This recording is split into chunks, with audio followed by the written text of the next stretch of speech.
Добро пожаловать в мой канал. Retrouvera-t-on un jour Xavier Dupont de Ligonnès? À chaque nouvelle information sur cette affaire mystérieuse, à chaque nouvelle piste évoquée, et surtout à chaque nouvelle hypothèse qui ne se confirme pas, la question se pose.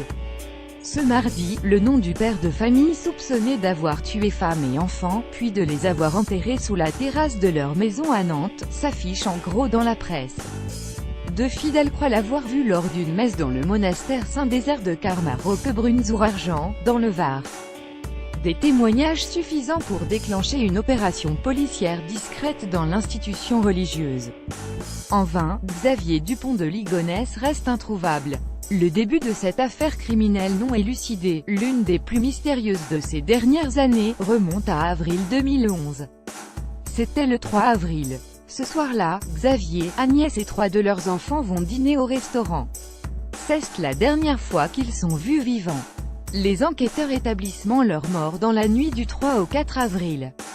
Il aurait dîné le lendemain avec son second fils qui aurait été tué dans la soirée. Agnès, Arthur, Thomas, Anne et Benoît ont ingéré des somnifères avant d'être tués de manière méthodique dans leur sommeil. Leur corps a été découvert le 21 avril.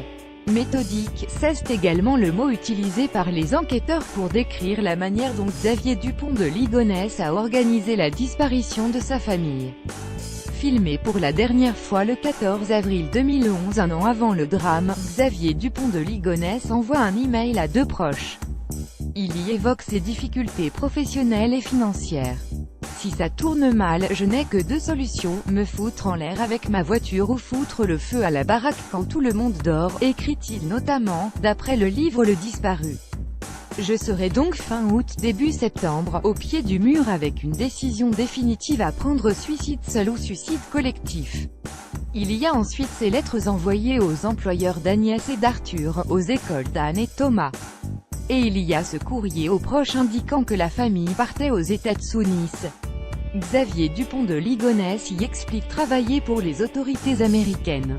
Pourtant, les enquêteurs français ont à leur disposition des éléments prouvant que Xavier Dupont de Ligonnès a d'abord fui en France.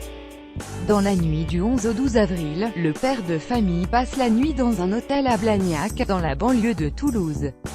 Le 12 au soir, c'est à l'auberge de Cassagne, un luxueux hôtel du Pontet dans le Vaucluse, qu'il va dîner puis séjourner. Le 14, des caméras de vidéosurveillance filment Xavier Dupont de Ligonnès en train de retirer 30 € à un distributeur à Roquebrune-sur-Argent. Après avoir passé la nuit dans un hôtel Formule 1 de la ville, il quitte l'établissement, abandonnant son véhicule sur le parking. Plus de 800 signalements VAR, alliés, ou plus loin en Argentine, en Thaïlande ou en Afrique, Xavier Dupont de Ligonnès aurait été vu un peu partout dans le monde. En 6 ans, plus de 800 signalements du père de famille ont été faits, en 2015 puis en 2017, la découverte d'ossements et d'un corps dans le sud de la France relançait l'affaire. La première fois, c'était dans la forêt de Bagnols, à quelques kilomètres de Roquebrune-sur-Argent.